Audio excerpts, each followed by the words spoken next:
Bonjour à tous et bienvenue à ma chaîne. Ce matin, je me suis réveillée, je faisais 60,15 kg, ce qui est une perte de 450 grammes depuis hier. On regarde les repas. On débute avec muesli, fromage frais, raisin et j'ai rajouté une nectarine grand complet, une grosse nectarine très bonne. J'ai ensuite enchaîné avec un sandwich, mayonnaise, fromage edam, une tranche, petits cornichons, tomates et laitue. Très très bon. J'ai terminé avec un repas qui était mais vraiment... C'était le dernier repas, c'était franchement, j'avais aucune inspiration, mais j'avais envie de frais. Donc hier, le dernier repas, c'était un repas de la flemme, donc muesli avec lait, un yaourt entier grec avec sucre brun, noix de Grenoble, raisin, nectarine, 3 Rivita, fromage de chèvre et ouais, donc c'était juste, c'était léger quoi. Enfin, c'était léger, c'était pas si léger que ça, mais j'avais vraiment aucune envie de... J'avais envie de petit déjeuner, donc j'ai petit déjeuner. Voilà, donc ça c'est pour le repas d'hier. Alors là, on va parler... Bon, j'ai perdu 450 grammes, hein, donc c'est très bien. Par contre, on va regarder les glaces. Hier soir, bah, c'était pas tard. Il faisait chaud pendant l'après-midi quand j'ai mangé ce dernier repas, en fin d'après-midi. Et je vous avoue que bon, j'ai eu mangé ma glace normale et tout. Après, je me suis dit, bah écoute, je vais en manger une deuxième parce que je vais monter à l'étage sur le balcon et au soleil, je vais manger une glace. Je vais manger une deuxième. Et quelques temps plus tard, je suis descendue, je me suis dit, mais j'ai vraiment envie d'une troisième glace. J'ai mangé 3 petites glaces. 3 petites glaces. Et j'ai quand même perdu 450 grammes sur la balance. Hein. Donc, ok. Et donc, finalement, bah, mon mec, il a mangé son sandwich à la glace. Et ben, moi, j'en ai mangé quelques bouchées. Voilà. Donc, j'ai mangé genre 500 calories de produits glacés. Ok. On va regarder les chiffres. Total calorique, 2131 calories pour hier. 243 calories viennent des protéines. 1133 calories viennent des glucides. 755 calories viennent des gras. Et ça vient juste du yaourt, des glaces, du fromage. Donc, ouais, il y a eu quand même beaucoup de calories hier. Mais j'ai quand même perdu du poids. Sur la balance, donc 509 calories viennent des desserts. Au niveau de la marche, 12 118 pas pour 7,9 km. C'est très bien. On rajoute quelques pas le matin, le soir, de balade. 15 000, comme d'hab. Et j'ai fait un entraînement du bas des jambes, en fait, du bas du corps. Je me donnerai intensité 3 sur 5. C'était pas l'entraînement le plus hardcore du monde. J'ai quand même mis l'effort, hein, mais c'était pas le truc le plus extra. Donc, sur mon vélo, vous voyez que je suis toute trempée. Non, c'est pas la sueur, c'est juste que ma bouteille d'eau, elle a explosé. Donc, ne vous fiez pas à ce que les réseaux sociaux vous montrent. Parce que parfois, c'est un peu n'importe quoi. Hein. C'est un peu, voilà. Donc, j'ai pas transpiré hier à la salle de gym. En règle générale, une bonne journée, à part pour la crise de glace. Il faut comprendre que ces glaces, elles sont petites. Donc, si j'en mange 3, c'est l'équivalent d'une grosse glace. C'est pas la fin du monde en soi. C'est juste que, bon, bah, j'essaie de manger des mini glaces pour pouvoir avoir moins de calories. Mais on va parler d'un truc. On va dire, ok, là, donc, tu es en vacances. Bon, pour ceux qui m'ont jugé au chapitre 1, c'est n'importe quoi ce que tu fais. Ok, bah, c'est n'importe quoi ce que je fais. La vraie vérité dans tout ça, c'est que moi, je vous avoue un truc, c'est que la dernière chose que j'ai envie de vous montrer, c'est la perfection. C'est des artifices, c'est un truc qui marche super bien. C'est tous les jours, c'est la perfection des repas, la perfection du sport et tout.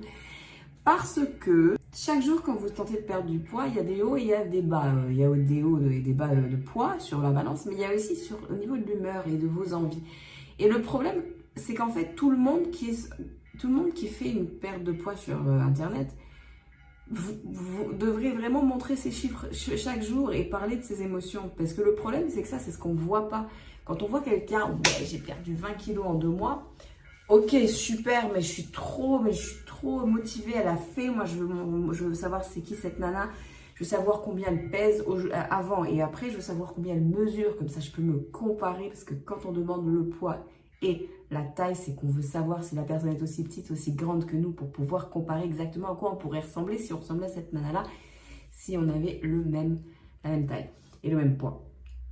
C'est aussi peut-être pour calculer le métabolisme basal, la BMI. Oui, c'est peut-être ça. Je ne sais pas. Bref, quand on regarde ça, on se dit « Ah, je suis trop motivée par les résultats de cette nana. » On ne sait pas ce qui s'est passé tous les jours dans la vie de cette personne. Et franchement, comme je vous ai dit au chapitre 1, si on pouvait être un tout petit peu plus honnête avec nous-mêmes, eh ben, on montrerait une image tout à fait différente de la perte de poids. Et franchement, on pourrait montrer à ceux qui nous regardent que finalement, ils sont tout à fait normaux, qu'ils n'ont pas un manque de motivation particulier. Ils sont juste comme nous sur de vos écrans. Vous nous voyez perdre du poids et tout. Mais c'est pour ça que les daily vlogs, c'est un travail monstre. C'est pas tout le monde qui peut faire ça. Mais c'est vrai que si on avait accès à cette information, c'est sûr qu'on pourrait être rassuré. Moi, je vous dis que si il y a des jours où ça va pas, ça va pas, c'est tout à fait normal. Je vous les montre ces jours-là. Mais j'ai aucune honte à vous montrer ce genre de truc, parce que c'est complètement stupide d'avoir honte de parce que j'ai quoi. Je suis chef fitness, donc je sais exactement quoi manger. Mais ça veut pas dire que j'ai envie de le manger. Ça veut pas dire que j'ai ce jour-là pas envie de manger 2-3 glaces. Peut-être que ça allait pas très bien dans ma vie. Peut-être que j'étais super stressée. Peut-être que j'avais juste envie de m'amuser sur ma terrasse au soleil avec ma glace, quoi. Je me suis amusée avec ma glace au soleil. Bref, vous comprenez ce que je veux dire? Donc, si j'ai vraiment envie de perdre du poids dans les 11 prochains jours, parce que là, je suis à 60,15 et ça reste maintien, petite baisse, il va falloir que je change quelque chose à ce que je fais. Donc, s'il faut que je change quelque chose à ce que je fais en ce moment, il va falloir que je me pose les bonnes questions. Qu'est-ce que j'ai envie de changer? Qu'est-ce que j'ai pas envie de changer?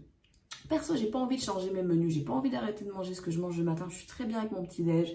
Chaque matin, je me lève, je suis j'ai hâte de manger mon muesli avec mon petit fromage blanc et mes fruits.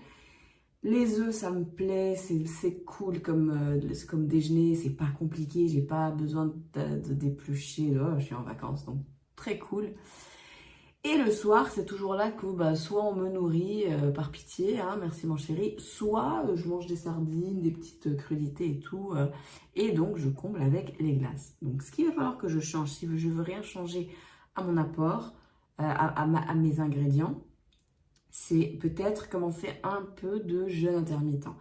Alors, le jeûne intermittent n'est pas créé égal, c'est-à-dire qu'en fait, il n'est pas pour la perte de poids, hein, pour aider dans la perte de poids. Moi, je ne veux pas sauter le petit déjeuner. Donc, je ne veux pas sauter le petit déjeuner et commencer à manger au déjeuner.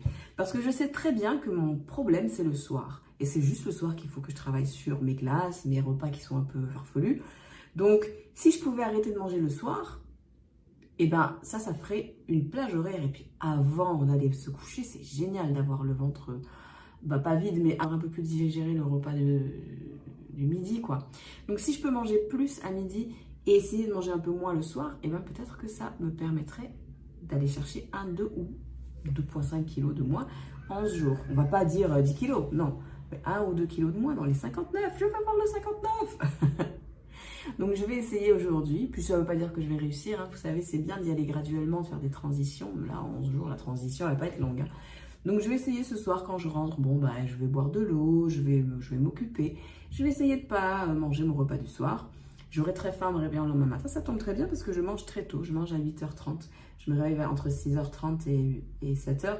Et du coup, voilà, dès que je reviens de ma petite balade, je pourrai manger mon petit déj et j'aurai faim. On va essayer ça aujourd'hui. Je ne suis pas sûre que ça va marcher. Je vous en parle demain. En attendant, j'espère que tout se passe bien de votre côté. Je vous souhaite une excellente journée. Ciao!